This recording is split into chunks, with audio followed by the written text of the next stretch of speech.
You know that kid in school who barely studied but still crushed the test? Yeah, I used to hate that guy. Then I became him. And no, I'm not some natural-born genius who was reading quantum physics at age 5. I used to be the guy who'd stare at the same page for 20 minutes, then scroll Instagram, and then panic the night before the exam. Turns out, nothing was wrong with me. I just had too much open in my head. Today, I'm going to show you how to study so fast it almost feels like cheating. And no, it's not about highlighting every word until your textbook glows in the dark. It's about learning in a way your brain actually likes.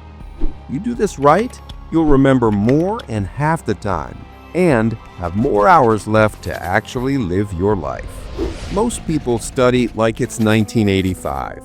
They sit there reading the same page over and over, hoping it magically sticks. It's like trying to fill a leaky bucket by just pouring faster.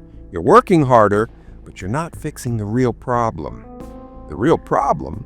We think time spent equals stuff learned. You can spend 5 hours staring at a textbook and get smoked by someone who studied for 1 hour using the right methods. I know because I've been both of those people, and being the second one feels way better. Let's start with the big guns, the methods that make your brain go, yeah, let's keep this. Spaced repetition. If you're still cramming the night before, that's like brushing your teeth once a month and hoping your dentist won't notice. Your brain forgets most new info within days if you don't revisit it. Day 1, you remember everything. Day 2, you've already lost a chunk. Day 7, you're struggling. The trick is hitting it again right before you're about to forget it. That's when your brain files it in the long-term cabinet instead of the recycling bin. Crazy, right? So how do you do that? Simple. Study something today, review it in 2 days, then again after a week, then after 2 weeks.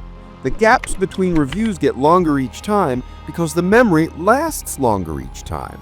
Apps like Anki do this automatically, but honestly, you can just use a calendar. Study it today, review in 2 days, then a week, then 2 weeks later. Watch your recall go from, wait, what? To, oh yeah, I know this. The magic here is timing. Review too soon and it's boring because you already remember it. Wait too long and it's gone and you're relearning. Spaced repetition hits that sweet spot. Active recall. If spaced repetition is the cheat code, active recall is the secret weapon. Don't just read your notes, interrogate yourself like you're a suspect. Close the book, ask, okay, what do I actually remember? And here's how it works. Read a page, close it, then say out loud or write down everything you can remember. No peeking. At first, you'll blank. That's fine. That's the point. Every time you drag the answer out of your brain, you strengthen the memory way more than passively looking at it again. When I switched to this, I realized my I know this feeling after reading was just my brain lying to me. Active recall exposed the gaps, and fixing those made me learn faster. Interleaving. Here's where it gets spicy. Most people study in blocks, like math for 5 hours, then history for 5 hours. If you're not sure what a block is, it just means doing one thing straight through before switching, like 20 algebra problems in a row, or studying only French vocab for 2 hours. Sounds organized, but it gives you a false sense of mastery. Interleaving means mixing things up. In math, that's algebra, then geometry, then a word problem, instead of 20 algebra questions in a row. Learning a language? Don't just drill vocab, mix grammar and speaking too. It feels harder, even wrong sometimes, but that extra struggle is what makes learning stick. Research backs it up. Students who interleaved scored almost 40% higher on tests compared to those who blocked everything. Why? Because blocked practice fools you. Do the same thing on repeat and it feels easy, but your brain's on autopilot. Mix it up, and when you circle back, you actually have to remember how to solve it. That effort is the glue. Chunking. This one's stupid simple, but crazy effective. Break info into small, meaningful groups. your brain can only hold a few things in working memory at once, like 4 or 5 tops. Ever notice phone numbers are split up? It's not just for looks. Your brain can't process one giant mess. Same with studying. Don't memorize a full page in one go. Connect it to something you already know. It's like packing a suitcase. Instead of throwing in random clothes, you group them by type. Suddenly, finding what you need is easier. The brain loves patterns. Feed it patterns. Example, if you're memorizing the planets, instead of listing them flat out, group them into rocky planets like Mercury, Venus, Earth, and Mars, and gas giants like Jupiter, Saturn, Uranus, and Neptune. Now you've turned 8 random names into 2 easy groups. Dual coding. This is where you stop relying on words alone. Our brains have separate systems for verbal info and visual info. If you use both, you're doubling your storage. You remember memes better than lecture slides because your brain had a picture to hook onto. Draw crappy diagrams. Use symbols. Doodle stick figures with speech bubbles if you have to. No one's grading your art. It's just giving your brain more handles to grab when it needs that info later. Now, you could know all these tricks and still get wrecked by one thing: distraction. That's why you need focus hacks, basically training wheels for your attention span. Pomodoro, 25 minutes of pure, distraction-free focus, 5-minute break. It's like a study sprint. Anyone can handle 25 minutes, even with the attention span of a goldfish.